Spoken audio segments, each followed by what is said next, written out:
Adesso con la categoria esordienti A, terza classificata Fabiana Cappella della Corrazzi Pesaro.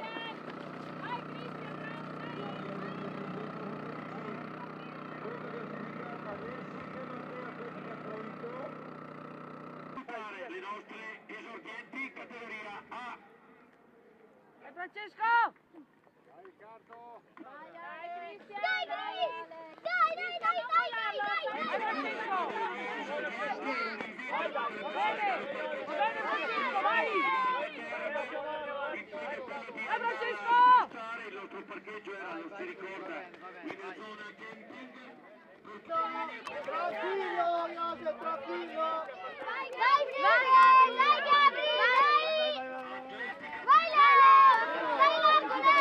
Vai avanti! Dai Ricky, stai col Matteo! Vai a potenziare Passali, Francesco, dai. se ce la fai! Ti rallentano, Vai vai! Francesco! Vai Francesco! Eccolo qua, premia la nostra segretaria Laura Maroni, eccola. E ancora atletica Gianluca Campidelli, primo classificato. Dai, Leo! Eccolo qua, Gianluca con la nostra segretaria Laura Maroni che va a mettere a collo dei nostri ragazzi le medaglie. La parola per Gianluca, per Simone e per Mario, ma per tutti i nostri, tutto il parcheggio. Possibile? Antonio!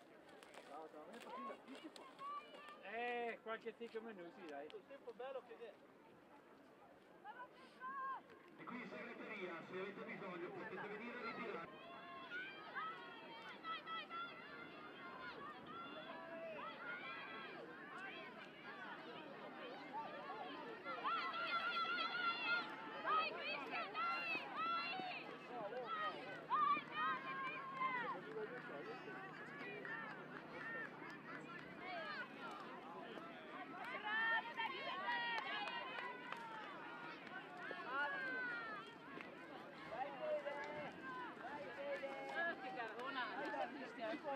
Arrivo, è arrivato, sì? Davide, Cosa hai visto? Dai,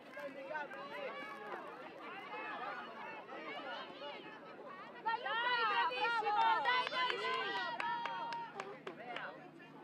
Senti tu, via.